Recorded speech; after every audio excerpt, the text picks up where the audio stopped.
வணக்கம். ஈழ ஆயுத போராட்ட வரலாற்றில் புலிகளின் முன்னாள் பிரதி தலைவர் மாத்தையா அவர்கள் போல பல முக்கிய பதவிகளை வகித்த சிறப்புடைய தளபதி வேறு யாரும் இருந்ததில்லை என்று சொன்னால் அது மிகையாகாது. இவ்வாறான சிறப்புடைய மாத்தையா அவர்களின் வீழ்ச்சி பற்றி தான் இந்த வீடியோவில் பார்க்க போகிறோம். அதாவது அமிர்தலிங்கம் படுகொலையில் தொடங்கி பாலசிங்கம் அவர்களது வீட்டில் மாத்தையா அவர்கள் இருந்த உண்ணாவிரதம், பலையில் வைத்து தலைவர் வாகனம் மீது நடத்தப்பட்ட தாக்குதல் என அவரது கைது வரையிலான பல சம்பவங்கள் பற்றி இங்கு சுருக்கமாக பார்க்க போகிறோம். மேலும் மாத்தையா சம்பவம் ஈழ ஆயுத போராட்ட வரலாற்றில் குறிப்பாக புலிகள் இயக்கத்தில் எந்த மாதிரியான தாக்கத்தை ஏற்படுத்தியது போன்ற பல சுவாரஸ்யமான விடயங்களை இந்த வீடியோவில் பார்க்க போகிறோம். ஸோ வீடியோ ஸ்கிப் பண்ணாமல் கட்சி பாருங்க. இந்த வீடியோ பிடிச்சா லைக் பண்ணுங்கள், சேனலை நீங்கள் சப்ஸ்கிரைப் பண்ணுங்கள். இது மாத்தையா அவர்கள் பற்றி part 2 video. Part 1 video link டிஸ்கிரிப்ஷனில் இருக்குது. அமிர்தலிங்கம் படுகொலை 1989ஆம் ஆண்டு பிரேமதாச அரசுடன் புலிகள் பேச்சுவார்த்தை ஆரம்பித்த போதுதான் தலைவருக்கும் மாத்தையா அவர்களுக்கும் இடையே பிரச்சனை ஆரம்பமானதாக சொல்லப்படுகிறது. 1984ஆம் ஆண்டு இயக்கத்தில் இணைந்த விசு என்னும் போராளி மாத்தையா அவர்களின் நம்பிக்கைக்குரிய முக்கிய ஆளாக இருந்தார். விசு அவர்களின் காதலை கனடா சென்று இவரையும் அங்கு அழைத்ததால் இவரும் இயக்கத்தை விட்டு விலகுவதாக மாத்தையா அவர்களுக்கு கடிதம் எழுதி அனுமதியும் வாங்கியிருந்தார். இவருக்கு கனடா செல்ல விசாவும் கிடைத்திருந்தது. ஆனால் இறுதியாக ஒரு பணியினை செய்துவிட்டு கிளம்பும்படி மாத்தையா அவர்கள் கேட்டுக்கொண்டதை அடுத்து அவர் மேலும் சில காலம் ஈழத்திலே தங்கிவிடுகிறார்.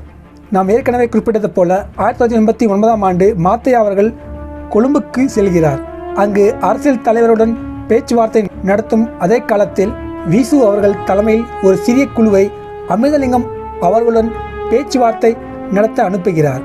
இந்த குழுவானது திடீரென்று 1989ஆம் ஆண்டு ஜூலை மாதம் 13ஆம் தேதி அன்று அமிர்தலிங்கம், யோகேஸ்வரன் ஆகிய இருவரையும் படுகொலை செய்து விடுகிறது. அவர்களுடன் அங்கே இருந்த சிவசுந்தரம் அவர்கள் காயங்களுடன் உயிர் தப்பி விடுகிறார். அப்போது பாதுகாப்பு வீரர்களுடன் நடந்த துப்பாக்கி சண்டையில் வீசு உட்பட 3 போராளிகளும் வீழ்த்தப்படுகின்றனர். இந்த சம்பவம் அப்போது புலிகளுடன் பேச்சுவார்த்தை நடத்தி வந்த பிரேமதாச அரசுக்கு தர்ம சங்கடத்தை உருவாக்கியிருந்தாலும் வீசு உட்பட 3 பேர் இந்த தாக்குதலில் அடையாளம் காணப்பட்டு இதனை புலிகள் தான் செய்தனர் என்று செய்தி புலிகளுக்கு அதைவிட பெரிய தர்ம சங்கடத்தை உருவாக்கியது. அமிர்தலிங்கம் அவர்களது படுகொலை பற்றியும் 2 விதமான கருத்துக்கள் இருக்கு.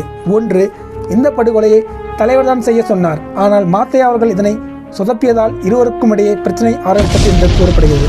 சரி, தலைவர் எதுக்கு அமிர்தலிங்கத்தை கொல்ல சொல்லணும்?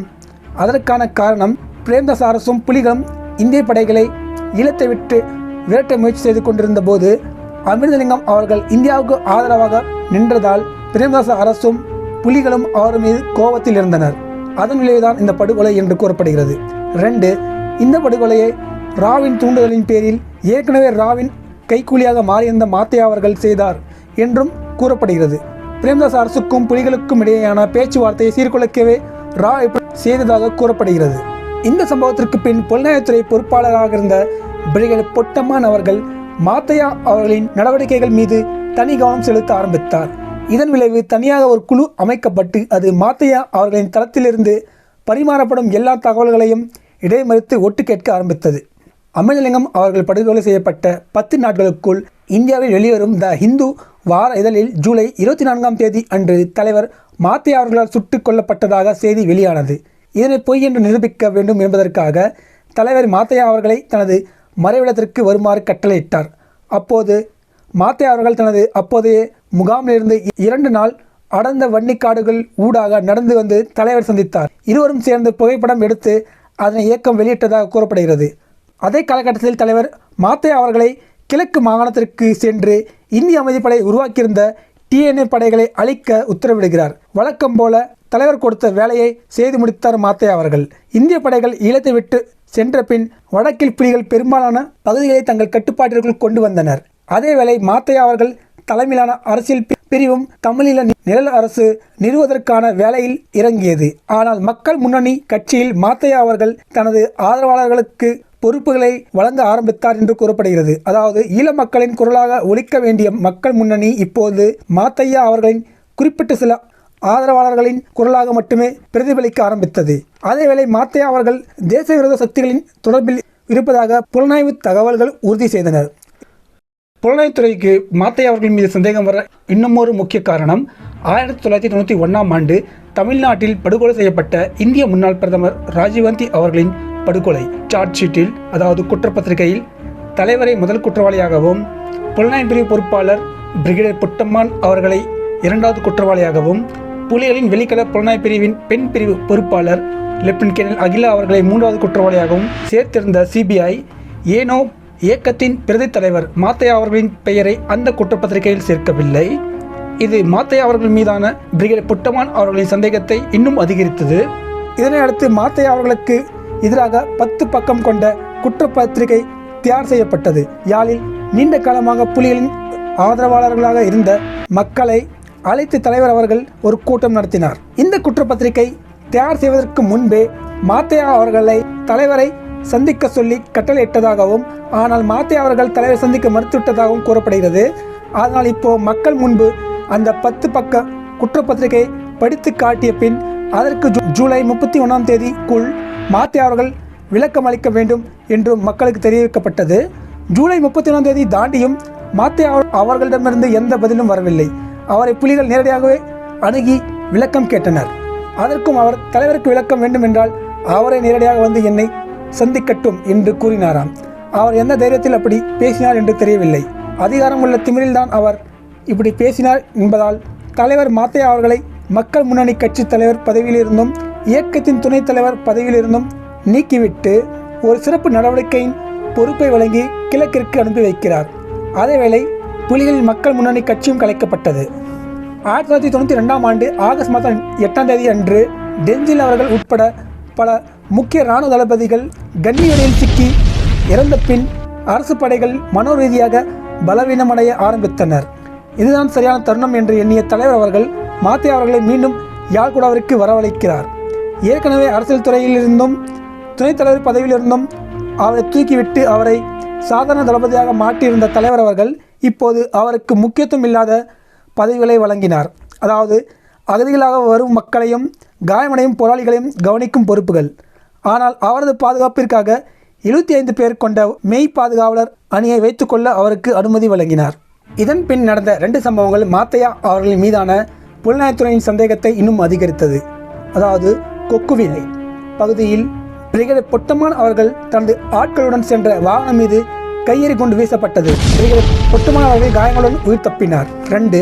1993ஆம் ஆண்டு ஈழம் திரும்பிக் கொண்டிருந்த கேர்னல் கிட்டு அவர்களின் கப்பலை இந்திய கப்பற்படை சுற்றி வளைக்க அவருடன் சேர்த்து 10 போராளிகள் கப்பலை வெடிக்க செய்து விரட்சாவடைந்தனர். இந்த 2 சம்பவங்களுக்கும் மாத்தையா அவர்கள் தான் காரணம் என்று பிரிகேடியர் பொட்டம்மான் அவர்கள் உறுதியாக நம்பினார்.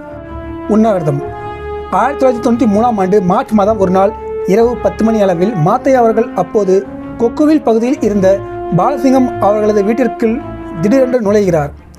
பாலசிங்கம் அவர்களின் வீட்டிலேயே சாகும் வரை உண்ணாவிரதம் போராட்டத்தை செய்யப்போவதாகவும், அவர் அந்த வீட்டில் நுழைந்த கணத்திலிருந்தே அவரது சாகும் வரை உண்ணாவிரதம் போராட்டம் தொடங்கிவிட்டதாகவும் கூறினார். மேலும் தனது போராட்டத்திற்கு ஒரு அறையை ஒதுக்கி தருமாறும் கூறினார்.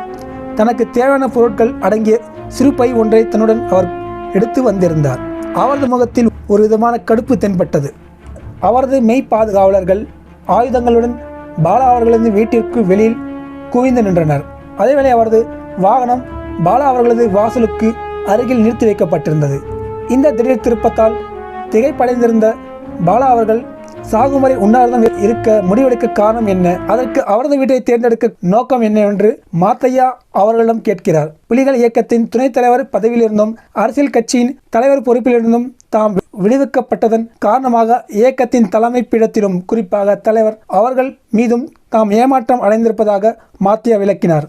இந்த முடிவு நியாயமற்றது என்றும் தன்னால் ஏற்றுக்கொள்ள முடியாது என்றும் கூறிய அவர் தமது எதிர்ப்பை தெரிவிக்கவே சாகும் வரை உண்ணாவிரதம் இருக்கத்தான் முடிவு செய்துள்ளதாகவும் கூறினார். இயக்கத்தின் தலைவர்களும் தளபதிகளும் மட்டுமின்றி உள்ளூர் பத்திரிகையாளர்களும் பாலா அவர்களது வீட்டிற்கு வந்து செல்வதால் அவரது உண்ணாவிரதம் போராட்டம் முழு இயக்கத்திற்கும் பொதுமக்களுக்கும் தெரிய வரும் என்பதால் தான் பாலா அவர்களது வீட்டை தேர்வு செய்ததாக அவர் கூறினார். மாத்தையா அவர்கள் உண்ணாவிரத போராட்டத்தை கைவிட்டு இந்த பிரச்சனையை இயக்கத்தின் தலைமை பீடத்துடன் பேசி தீர்த்து கொள்ள வேண்டும் என்று பாலா அவர்கள் மன்றாடுகிறார். அது மட்டுமல்ல, பாலா அவர்களது வீட்டில் இயக்கத்திற்கு எதிரான இந்த போராட்டம் நடந்தால் இதற்கு பாலா அவர்களும் துணை போவதாக அவர் மீதும் வீணான சந்தேகம் வரும் என்று மாத்தையா அவர்களிடம் கூறுகிறார். பாலா அவர்களது இந்த வாதத்தை ஏற்றுக்கொண்ட மாத்தையா அவர்கள் தனது ஆட்சேபனை கடிதத்தை தலைவரிடம் கொடுப்பதாக பாலா அவர்கள் உறுதியளித்த பின் தனது உண்ணாவிரத போராட்டத்தை கைவிட்டு அங்கிருந்து கிளம்பி சென்று விடுகிறார். இந்த ஒரு இரவு உண்ணாவிரதம் முடிந்த அதே காலகட்டத்தில் ஒரு நாள் மாத்தையா அவர்களது தளத்திலிருந்து திரும்பிக் கொண்டிருந்த இன்ஜினியர் என்னும் இயக்கப்பெயர் கொண்ட மாணிக்கவாசகம் மகிந்திர ராஜா என்பவரை பிரிகேடியர் பொட்டமான் அவர்களது குழு கைது செய்தது. அவர் கொடுத்த வாக்குமூலம்தான் மாத்தையா அவர்களது வாழ்க்கைக்கு முடிவுரை எழுதியது. புலிகளுக்கும் பிரேமதாச அரசுக்கும் பேச்சுவார்த்தை தொடங்கிய காலத்தில் இன்ஜினியர் அவர்களை கொழும்பில் இறக்கிவிட்டு சென்றது. இன்ஜினியர் மாத்தையா அவர்களுக்கு நெருக்கமாக இருந்தவர். அது மட்டுமல்ல, இன்ஜினியர் அவர்களது தாயார் புனிதவதி அவர்களின் பாதுகாப்பில்தான் தமிழ்நாட்டில் பின்பு யாழ்ப்பாணத்திலும் தலைவரின் துணைவியார் மதிவதனி அவர்கள் இருந்தார். அது மட்டுமல்ல, சார்ல்ஸ் மற்றும் துவார்கா பிறந்த பின் ஒரு பாட்டியின் நிலையில் இருந்து பராமரித்து வளர்த்தவர்தான் இந்த வீரத்தாய் என்னும் புனிதவதி ஆவார். இன்ஜினியர் கைது ஆன பின் அவரது தாயாரை மதிவதனி அவர்களது வீட்டிலிருந்து வெளியேற்றினார் தலைவர் அவர்கள். சில நாட்கள் புலனாய்வு விசாரணைக்கு பின் அவருக்கு எதுவும் தெரியாது என்பதை உறுதி செய்த பின் அவரை புலிகள் கட்டுப்பாட்டு பகுதியை விட்டு வெளியேறுமாறு கட்டளை வழங்கப்பட்டது. அங்கிருந்து வெளியேறி அவர் திருகோணமலையில் வாழ்ந்ததாக கூறப்படுகிறது.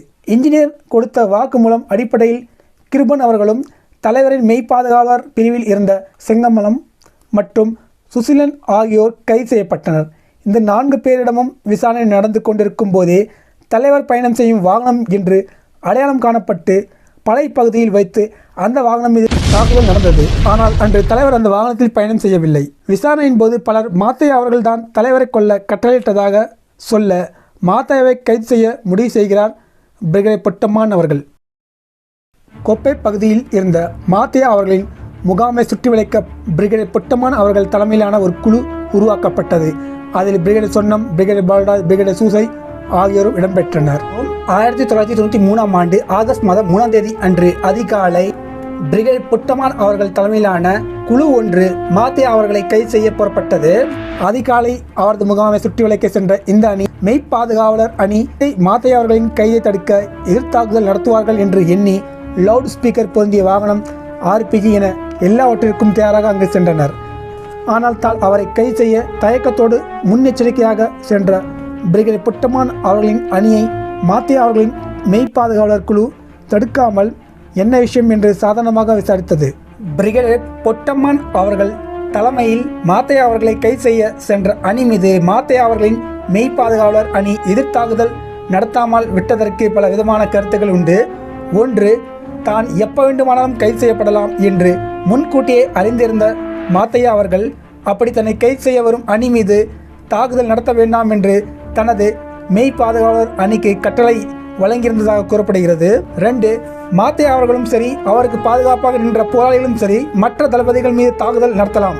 ஆனால் எக்காரணம் கொண்டும் பிரிகேடியர் பால்ராஜ் அவர்கள் மீது தாக்குதல் நடத்த மாட்டார்கள் என்பதை அறிந்திருந்த தலைவர் அவர்கள் நன்கு திட்டமிட்டு பிரிகேடியர் பால்ராஜ் அவர்களை அன்று அனுப்பியிருந்ததாகவும் கூறப்படுகிறது. நம்பிக்கைக்குரிய பிரிகேடியர் பால்ராஜ் அவர்கள் அங்கு நின்றதால் தான் மாத்தையா அவர்களின் மெய்ப்பாதுகாவலர்கள் எந்தவித தாக்குதலையும் நடத்தாமல் விட்டதாக கூறப்படுகிறது. அது மட்டுமல்ல, பிரிகேடியர் தீபன், பிரிகேடியர் ஜெயம் போலவே பிரிகேடியர் பால்ராஜ் அவர்களும் மாத்தையா அவர்களுக்கு நெருக்கமாக இருந்தவர். அதனால் பிரிகேடியர் பால்ராஜ் அவர்களை சோதனை செய்யவே தலைவர் அவரை அங்கு அனுப்பி வைத்ததாகவும் கூறப்படுகிறது. எது எப்படியோ அன்று மாத்தையா அவர்கள் அமைதி காத்ததால் பெரிய சண்டை தடுக்கப்பட்டது. ஏனெனில் ஒரு தளபதியின் பாதுகாப்பில் இருக்கும் போராளிகள் தங்கள் இறுதி மூச்சு வரை அந்த தளபதியை காப்பாற்ற சண்டை செய்வார்கள். இதனால் மாத்தையா அவர்களின் மெய்ப்பாதுகாவலர் அணியில் இருந்த போராளிகள் நிச்சயமாக அதிக வீரியத்துடன் சண்டை செய்திருப்பார்கள். இதனால் 2 பக்கமும் உயிரிழப்புகள் அதிகமாக இருந்திருக்கும். அப்போது கழிப்பறையில் இருந்த மாத்தையா அவர்கள் வெளியில் வந்து காரணத்தை விசாரித்துவிட்டு தனது துப்பாக்கியை பிரிகேடியர் பொட்டமான் அவர்களிடம் கொடுத்துவிட்டு, நான் சீக்கிரமே வந்து விடுகிறேன் என்று தனது மனைவிக்கு சொல்லிவிட்டு வாகனத்தில் ஏறி புறப்பட்டார். அதுதான் அவரது மனைவி மட்டுமல்ல, வெளியுலகம் இறுதியாக மாத்தையா அவர்களை உயிருடன் பார்த்தது. மாத்தையா அவர்களை யார் கைது செய்தார்கள் என்பதை பற்றி பலரும் பலவிதமாக கருத்து சொல்கின்றனர். அதாவது, அவர் இயக்கத்தின் பிரதி தலைவர் என்பதால் அவரை சாதாரணமாக பொட்டமான் அவர்களோ அல்லது வேறு மூத்த தளபதியோ கைது செய்ய முடியாது. அதனால் தலைவரின் பாதுகாப்பு பொறுப்பாளராக இருந்த பிரிகேடியர் சொன்னம்தான் கைது செய்தார் என்று சிலர் கூறுவதுண்டு. ஆனால் நாம் ஏற்கனவே பார்த்தது போல அவர் கைது செய்யப்படுவதற்கு 5 மாதங்களுக்கு முன்பே தலைவர் அவரது பிரதி தலைவர் பதவியையும் அரசியல் துறை பொறுப்பாளர் பதவியையும் பறித்து விடுகிறார். தலைவரின் இந்த நடவடிக்கைக்கு எதிர்ப்பு தெரிவிக்கவே மார்ச் மாதம் அவர் பாலசிங்கம் அவர்களது வீட்டில் உண்ணாவிரத போராட்டத்தை ஆரம்பித்ததாக அடையாள பாலசிங்கம் அவர்கள் தனது சுதந்திர வேட்கை புத்தகத்தில் குறிப்பிட்டிருக்கிறார். அதனால் கைது செய்யப்படும் போது அவர் ஒரு மூத்த தளபதி மாத்திரமே தவிர பிரதி தலைவரோ அரசியல் துறை பொறுப்பாளரோ கிடையாது. அதனால் தலைவருக்கு நிகராக இருக்கும் ஒருவரால் தான் அவரை கை செய்திருக்க முடியும் என்று கூறுவதில் முழு உண்மை இல்லை. சரி, அவர் எதற்காக கைது செய்யப்பட்டார்? இன்ஜினியர் அவர்கள் யாழ்கோட்டை சமையும் போது ஒரு காலை இழந்தார். அதுக்கு சிகிச்சை, அதாவது புரோஸ்தட்டிக் கால் சிகிச்சை பெற அவர் இந்தியாவுக்கு செல்கிறார். அங்கு அவரை அடையாளம் கண்ட ரா அவரை கைது செய்து சிறையில் அடைத்தது. பின்பு அவரை ரா உளவலையாக மாற்றி அவர்களாக மாத்தையா அவர்களை தொடர்பு கொண்டு தலைவரை அழிக்க திட்டமிட்டதாக கூறப்படுகிறது. அப்போது மாத்தையா அவர்களுக்கு நெருக்கமாக இருந்த சுசிலன் அவர்கள் தலைவர் மெய் பாதுகாவலர் அணியில் இருந்தார். எனவே சுசிலன் அவர்கள் ஊடாக தலைவரை கொல்ல மாத்தையா அவர்கள் திட்டம் தீட்டியதாக கூறப்படுகிறது. மாத்தையா அவர்கள் கைது செய்யப்பட்ட உடனே அவரது மெய் பாதுகாவலர் அணியில் இருந்த அனைத்து போராளிகளும் கைது செய்யப்பட்டனர். அது மட்டுமல்ல, ஏதோ ஒரு காலத்தில் ஏதாவது ஒரு வகையில் மாத்தையா அவர்களோடு தொடர்பு வைத்திருந்த போராளிகள் மட்டுமல்ல, புலி ஆதரவாளர்களாக இருந்த மக்களும் விசாரணைக்கு உட்படுத்தப்பட்டனர். பிரிகேடர் தீபன், பிரிகேடர் ஜெயம், மன்னார் மாவட்ட சிறப்பு தளபதி ஜான் என மூத்த தளபதிகள் உட்பட பல 2ஆம் 3ஆம் நிலை தளபதிகளும் புலனாய்வுத்துறையின் விசாரணைக்கு உட்படுத்தப்பட்டனர். அது மட்டுமல்ல, மேலும் மாத்தையா அவர்களோடு தொடர்புடைய ஏராளமான தளபதிகள், போராளிகள், பொதுமக்களுக்கும் சம்மன் அனுப்பப்பட்டு விசாரணைக்கு ஆஜராகுமாறு கோரப்பட்டது. ஆனால் இந்த மாதிரியான விசாரணையால் புலிகளின் இராணுவ கட்டமைப்பு ஆட்டம் கண்டதாக கூறப்படுகிறது. ஏனெனில் இயக்கத்திற்குள்ளேயே போராளிகளிடத்தில் ஒரு பயமும் விரக்தியும் ஏற்பட்டதாக கூறப்படுகிறது. அதாவது, இயக்கம் நம்மையும் சந்தேகப்படுதா, தாமும் கைது செய்யப்படுவோமா என ஒருவித குழப்பம் போராளிகளிடத்தில் எழ ஆரம்பித்தது. ஏனெனில் பிரதி தலைவராக இருந்த மாத்தையா அவர்கள் கிட்டத்தட்ட எல்லா தளபதிகள், பெரும்பாலான போராளிகளோடு ஏதாவது ஒரு காலகட்டத்தில் பணியாற்றியவர். இந்த பிரச்சனை பூதாகரமாகி வளர்ந்து வருவதால் அது இயக்கத்திற்குள்ளேயே குழப்பம் ஏற்பட்டு அது போராளிகளின் மனோபலத்தை சிதைக்கக்கூடும் என்று எண்ணிய தலைவர் அவர்கள் ஒரு கட்டத்தில் இந்த விசாரணையை நிறுத்தும்படி பிரிகேடர் பொட்டம்மான் அவர்களுக்கு கட்டளை வழங்கினார். அதாவது, விசாரணைக்கு ஆஜராகும்படி சம்மன் அனுப்பப்பட்ட ஏராளமான பொதுமக்கள் மற்றும் போராளிகளை வரவேண்டாம் என்று இயக்கம் கூறிவிட்டது. நாம் ஏற்கனவே குறிப்பிட்டது போல 80களிலே ப்ளோ, டேலோ, இபிஆர்எல்எஃப், ஈரோஸ் போன்ற மாற்று தமிழ் இயக்கங்களுக்குள்ளே அடிக்கடி பிரச்சனைகள் வருவது வழக்கமாக இருந்தது. ஆனால் புலிகள் அமைப்பில் அந்த மாதிரியான பிரச்சனைகள் இல்லை என்றுதான் போராளிகளும் மக்களும் நம்பினர். மாத்தையா, கேனல்கிட்டு, பின்பு மாத்தையா, பிரிகேடர் பொட்டம்மான் என பிரச்சனைகள் இருந்தாலும் இவர்கள் தலைவருக்கும் இயக்கத்திற்கும் உண்மையாக இருந்ததால் இந்த விஷயங்கள் பொதுவெளியில் வரவே இல்லை. மாத்தையா அவர்கள் கைது செய்யப்பட்டதும் ரகசியமாக வைக்கப்பட்டது. ஆனால் கனடாவில் வசிக்கும் தமிழ் பத்திரிகையாளர் ஒருவர் எப்படியோ இதனை தெரிந்து கொண்டார். இந்த பத்திரிகையாளர் ஒரு புலி எதிர்ப்பாளர். அதாவது, அரசுக்கு ஆதரவாகவும் புலிகளுக்கு எதிராகவும் என்றளவும் பல கட்டுரைகளை பதிவு செய்து வருகிறார். மாத்தையா அவர்களின் கைது பற்றி செய்தியை வெளி உலகிற்கு இவர்தான் தெரியப்படுத்தினார் என்று சொல்லலாம். சரி, இவருக்கு இந்த தகவல் எப்படி கிடைத்தது? மாத்தையா அவர்களின் கைதுக்கு பின் புலிகள் அவருக்கு நெருக்கமாக இருந்த பல தளபதிகளை, அதாவது தலைவரை கொள்ளும் சதியில் பங்கு பெறாத தளபதிகளை இயக்கத்தை விட்டு வெளியேற்றினர். அவ்வாறு வெளியேற்றப்பட்ட பல தளபதிகள் வெளிநாட்டிற்கு சென்று விட்டனர். அவ்வாறு சென்ற சில 2ஆம் நிலை முன்னாள் தளபதிகளை இந்த பத்திரிகையாளர் தொடர்பு கொண்டு இந்த தகவல்களை பெற்று விடுகிறார். புலி ஆதரவாளர்கள், குறிப்பாக வெளிநாடுகளில் வாழும் புலி ஆதரவாளர்களால் கூட முதலில் இந்த செய்தியை நம்ப முடியவில்லை. காட்டு தீயை போல இந்த செய்தி பரவ தொடங்கியதை அடுத்து மாத்தையா அவர்களது கைதை பற்றி புலிகள் விளக்கம் கொடுக்க வேண்டிய நெருக்கடி உருவானது. இந்திய உளவு பிரிவு ராவுடன் சேர்ந்து மாத்தையா அவர்கள் தலைவரை கொல்ல சதித்திட்டம் தீட்டியதாகவும், கேனல்கிட்டு அவர்களது சாவுக்கும் இவர்தான் காரணம் உட்பட அவர் மீது பல குற்றச்சாட்டுகளை புலிகள் முன்வைத்தனர். மாத்தையா அவர்களும் குற்றம் சாட்டப்பட்ட மற்றவர்களும் தாங்கள் தலைவரை கொல்ல சதித்திட்டம் செய்தோம் என்று ஒப்புதல் வாக்குமூலம் அளித்த வீடியோக்களை எல்லா முகாம்களில் போராளிகளுக்கு இயக்கம் காண்பித்ததாக கூறப்படுகிறது. மாத்தையா அவர்களின் வீழ்ச்சி மற்றும் அழிவு பற்றி 2 விதமான கருத்துக்கள் உலா வருகின்றனர். ஒன்று, அதாவது மாத்தையா அவர்கள் தலைவரையும் மூத்த தளபதிகளையும் அழித்துவிட்டு இயக்கத்தை கைப்பற்ற திட்டம் போட்டார் என்பது. இந்த கருத்தை பெரும்பாலான தமிழ் மக்கள், குறிப்பாக ஈழ மக்களும் ஈழ ஆதரவாளர்களும் நம்புகிறார்கள். 2வது கருத்து, மாத்தையா அவர்கள் ஒரு நிரபராதி. இது எல்லாமே இந்திய உளவு பிரிவு ராவின் ஒரு கவுண்டர் இன்டெலிஜென்ஸ் ஆபரேஷன். அதாவது, எதிரின் புலனாய்வு நெட்வொர்க்கில் தவறான தகவலை ஃபீட் செய்து எதிரை குழப்பி அவனை தப்பு செய்து வைக்கிறது. புலிகளை களத்தில் மோதி அழிப்பது கடினம் என்பதை உணர்ந்த ரா புலிகளை அழிக்க இயக்கத்திற்குள்ளே குழப்பத்தை ஏற்படுத்தி அழிக்க திட்டமிட்டது. அதற்கு அமையவாக மாத்தையா அவர்களை சுற்றி அவர் ஒரு ராவின் கைக்கூலி என்பது மாதிரியான ஒரு பிம்பத்தை உருவாக்க பல தவறான தகவல்களை புலிகளின் புலனாய்வுத்துறைக்குள் அது ஃபீட் செய்தது. ராவின் இந்த சதியினை நம்பிய பிரிகேடர் பொட்டமான் அவர்களும் ராவின் இந்த சூழ்ச்சியில் சிக்கி மாத்தையா அவர்களையும் மற்ற தளபதி போராளிகளையும் அவசரப்பட்டு அழித்து விட்டார் என்றும் சிலர் நம்புகின்றனர். இதற்கு காரணம் மாத்தையா அவர்கள் தலைவரை கொல்ல சதி செய்தார் என்பதற்கு எந்த ஆதாரமும் இறுதி வரை புலிகளால் கைப்பற்றப்படவில்லை. அதாவது மாத்தையா அவர்கள் உட்பட குற்றம் சாட்டப்பட்ட அனைவரும் அவர்களாகவே கொடுத்த வாக்குமூலத்தை தவிர மாத்தையா அவர்களுக்கு எதிராக புலிகளின் புலனாய்வுத்துறையால் எந்த ஆதாரத்தையும் திரட்ட முடியவில்லை என்று கூறப்படுகிறது. அதனால் தான் மாத்தையா அவர்கள் ஒரு நிர்வாகி என்றும் இது ராவின் சதித்திட்டத்தில் சிக்கி பிரிகேடியர் புட்டமான் அவர்கள் மாத்தையா அவர்களை துரோகி என்று நம்பியது மட்டுமல்லாமல் தலைவரும் நம்ப வைத்து 1994 ஆண்டு டிசம்பர் மாதம் ஒரு நாள் அவரை சுட்டுக் கொண்டு விடுகிறார். மாத்தையா அவர்களின் கீழ் இயங்கிய தண்டனை பெறாத பெரும்பாலான போராளிகள் புதிதாக பெயர் மாற்றம் பெற்ற கடற்புலி அணியில் இணைக்கப்பட்டதாக கூறப்படுகிறது. அதேவேளை பிரிகேடியர் தமிழ்செல்வன் அவர்களை புலிகள் இயக்கத்தின் புதிய அரசியல் துறை பொறுப்பாளராக தலைவர் நியமிக்கிறார். 1995 ஆண்டு புலிகள் யாழ்ப்பாணத்தை நிரந்தரமாக இழக்க இந்த மாத்தையா சம்பவம் ஒரு முக்கிய காரணம் என்றும் கூறப்படுகிறது. அதாவது இந்த சம்பவம் புலிகளின் இராணுவ கட்டமைப்பையே குழப்பியதோடு அனுபவம் வாய்ந்த பல தளபதிகள் போராளிகளையும் காவ் வாங்கியது. அதாவது ஆகாய கடல் வெளிசமர், யாழ்தேவி எதிர் சமர், பூநகரி சமர் போன்ற வரலாற்று சமர்களில் பங்கு பெற்ற நிறைய தளபதிகள், தாக்குதல் அணி தலைவர்கள், மூத்த போராளிகள் ஒன்று கொல்லப்பட்டனர் அல்லது இயக்கத்தை விட்டு வெளியேற்றப்பட்டனர். இந்த வீடியோ உங்களுக்கு பிடிச்சிருக்க நம்புறேன். இந்த வீடியோ பிடிச்சிருந்தா லைக் பண்ணுங்கள். சேனல் நீங்கள் சப்ஸ்கிரைப் பண்ணலாம், சப்ஸ்கிரைப் பண்ணிடுங்க. நன்றி.